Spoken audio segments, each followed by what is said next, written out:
Welcome everyone to this recording of the Wise Women Roundtable. Today it's just Sara and I for various reasons. We are missing Nalini and Elizabeth and are looking forward to when we can all connect again.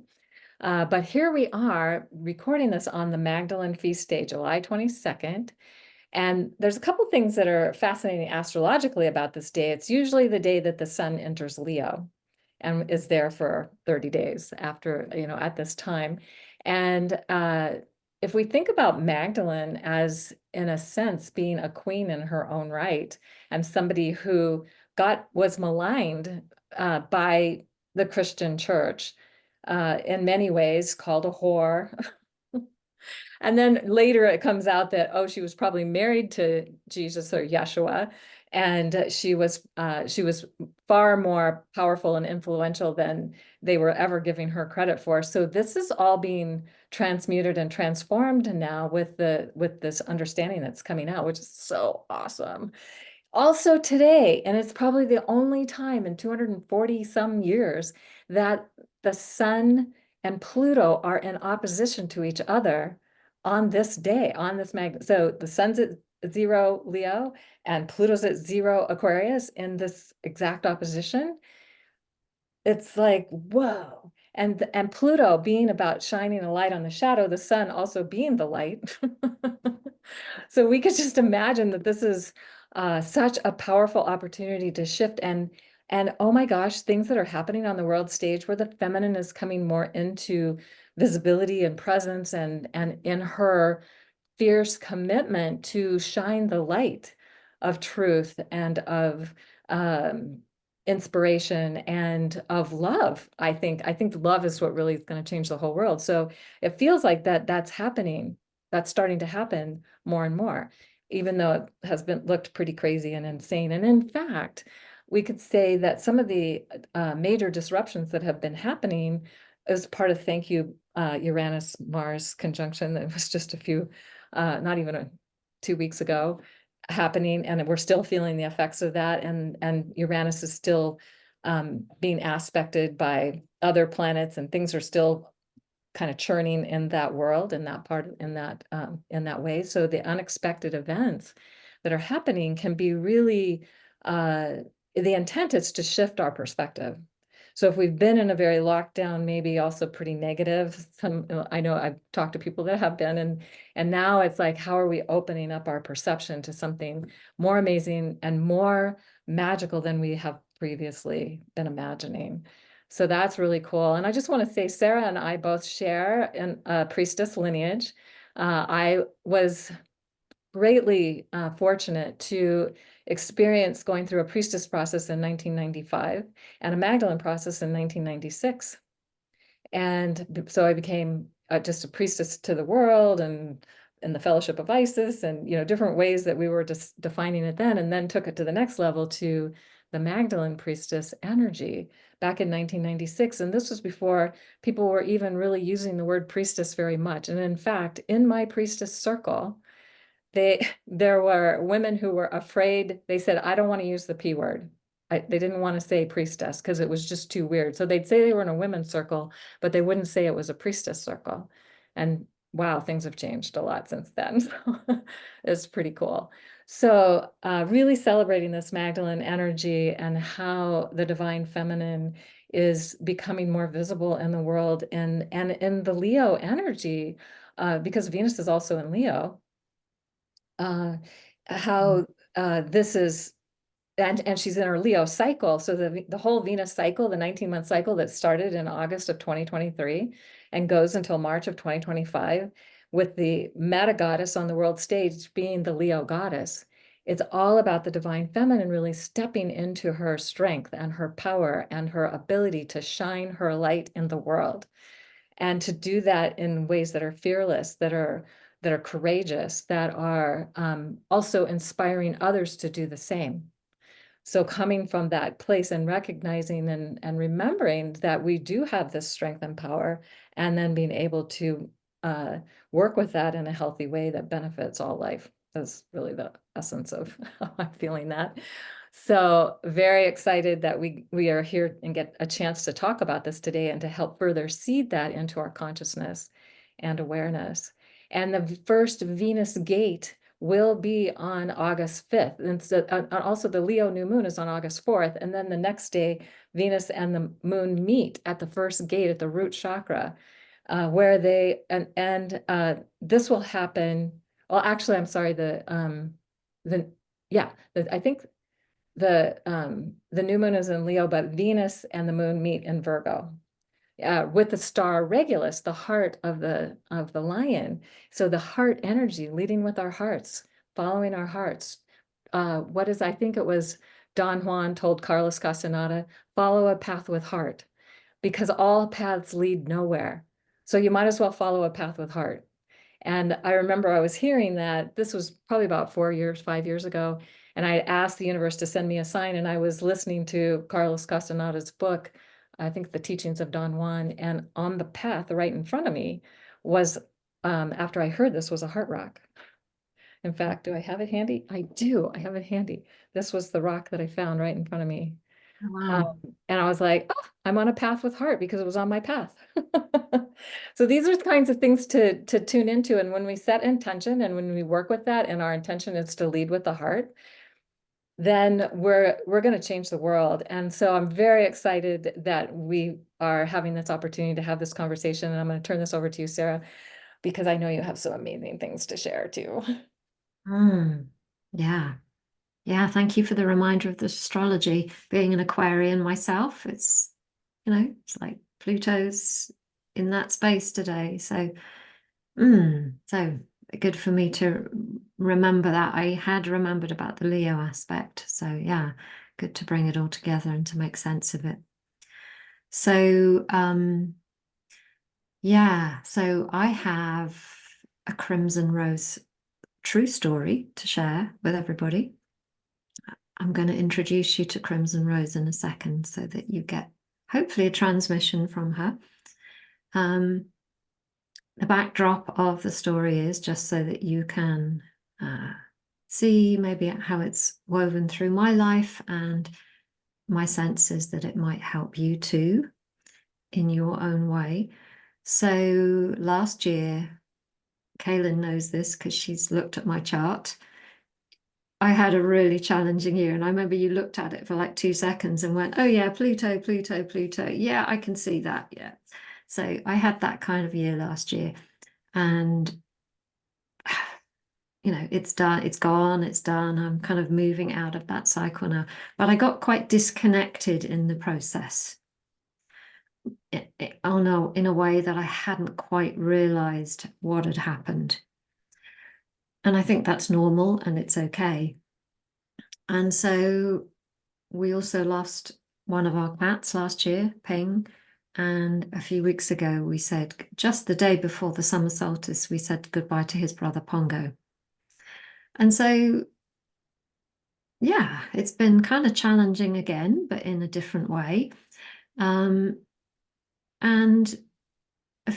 about a week before he died, before Pongo passed on, I was feeling sad and in a bit of a funk one day, kind of operating normally, but actually, if I stopped, I was like, you know what, I feel sad. So I was probably a bit, like my face was a bit like that. And I walked down the garden, and I can't even remember why I went down there, but I went all the way down. And on the way back up, I turned my head and I noticed there was a rose open. And so I went over there, and it was my favorite color is crimson and magenta. And there was this extraordinary, just opened, perfect bloom staring at me. And I just stood there and went, wow. And I stood there for maybe about a minute, and I suddenly realized that I felt different. Something had shifted in me. Really, there was no fireworks. There was no like, ooh, I was just like, my inner self had changed. Something had happened. I still don't know what it was, but something had changed. And I walked back up the garden thinking, wow, I feel different. And then over the next few days, I realized that I don't know how, I don't really have words, but that the priestess inside me had come back online. that she'd sort of dropped off. So here is the rose. This is hopefully something that will, let me just put it here. So transmit to you. This was the actual rose I looked at. I don't know, the colors sometimes don't happen properly, in photographs. But yeah, so I have been using her as an essence. I made an essence actually back in 2020 with her, so I already had one. So straight away I was just like, I need to take some. So I've been taking this essence ever since. And yeah, there's just something in me that's come back online. Um, I feel kind of strange things to say, but not strange at all. If my confidence is coming back online, my trust in myself is coming back online. And what I'm sensing, Cayelin, this is all connected to what you've said. This is not just about the crimson rose, it's about the feminine coming back into her power. And, I'm looking less on the outside. I'm trusting my own senses more. And it feels good. That's so beautiful. I love that you're sharing that because I think that it's very hopefully inspiring people that maybe are still not quite back online yet. That can happen for them. And perhaps that's an essence that would support people in coming back online. Yeah, well, we will see as time goes, but I do think that it's interesting that Mary Magdalene is often seen with that color. It's the crimson color, isn't it? And she's often connected as well with roses. So there's something about that crimson ray that holds. I was thinking about it today because as a color, it's very connected to life. It's the color almost of blood. It's the color of invigoration and stimulation, but in a very feminine way, not as in like, oh, here we go with a cup of coffee kind of stimulation. It's more a real raising of energies and life force. So interesting that she chose, we believe anyway, to be depicted in those rays. I don't know if you know anything about the Crimson and Mary Magdalene, Cayelin. It's just I just know that that red became the color associated with the whore because that was the color associated with Mary Magdalene, and cardinals wear red. So they Mm. knew that it wasn't important, but they decided that they wanted to downplay it, especially for women, not to be able to, like if you wore red, then you were a whore. So, and that was a bad thing, and you didn't want to do that. And if you were going to fit in and survive, then you would just avoid that. So here's to the red, here's to the crimson. Yeah. And I remember Nicole Christine, the amazing being that initiated the priestess process that you and I have both been through. She had the most gorgeous crimson gown, didn't she? Yeah, I have it. I have it. It's a Magdalene robe that, yes, I have Yes. it. You I should have have it. worn it today, but it'd probably be a little warm for here and where I am in Tucson, Arizona. But yeah, it's incredible. It has all the Magdalene symbolism and all the stuff on it. So yeah. Remember that, And in yeah. fact, I was telling Sarah a little earlier that when I completed my priestess process in 1995, it was December of 1995, there were other women that had been through the process, and we were all saying to Nicole, we want more. And she said, oh, well, maybe you can mentor the new priestesses coming in and help them through the process. And we're like, no, we want more. And she's Yeah. like, well, I'll have to think about that. She wasn't prepared for that. And one of the women said, well, you're calling us the Magdalene Sisterhood, so why don't we work with the Magdalene energy? And she's like, oh, that's a great idea. So that's why in 1996, then we started the become Magdalene. We started the journey to become Magdalene priestesses, and worked with all of the energy that of the ways that the Magdalene had been dismissed and or diminished, and all the things that had happened to that to reclaim that part of ourselves. And if we think about that energy as being that life force energy as being something that got so suppressed, repressed, and denied, that it's so great to see how it's coming back online, as I already said. So, yeah. Yeah, and so no surprises. We get to talk about this today and celebrate it for us, for the women that, have done what they've done to keep it alive, like Nicole Christine, and for those yet to come. Yeah, Nicole was kind of on the leading edge of all of that. Um, Along with others, I mean, books like The Woman with the Alabaster Jar by Margaret Starbird, that was very illuminating at that time. And Kathleen McGowan was writing books on the Magdalene. That was, the expected one, I think, is her first one. And then she has a whole series. And she's writing another one that's going to be released soon. So, and I see now that there are many, many people in different lineages and different places leading people through this. It's just basically reclaiming what's already within us. That's the opportunity that we have. And for men to be able to as well, to be able to recognize that there's this divine feminine aspect that's within all of us, whether we're men, women, or whatever gender identity we have, that is really coming back online in such a beautiful way. Mm, absolutely, yeah. And I notice as well, you're saying that yes, there are many, many priestesses now, thank goodness, offered by in many different ways. But I notice as well in Europe, there's still a hesitance to use the word.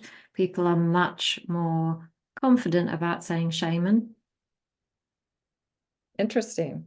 Isn't that interesting? So I don't know if there's a difference here in Europe or not. It's still, I still notice it. People are going, yeah, yeah, I'm a shaman, or what, Okay, Yeah, so there are that's something expats. I mean, I might do shamanic practices, but I don't think I would call Mm, myself that, just because that feels like you have to go through a whole something training, maybe 20 years, or I don't know. yeah, That may just be an old idea as well, too. So I find that fascinating. maybe more of a European word. Who Yeah, knows? yeah, interesting. Mm. Oh my gosh. So any closing words or thoughts that you have for us? This has been so fun to do with you. I'm so glad we got a chance to do it. Well, I don't know if I have any words, but I'll let this beautiful being just speak to anybody who loves the color as much as I do and just wants to be a little bit with this frequency. There's such Um, a powerful energy coming off of that. It's like, whoa.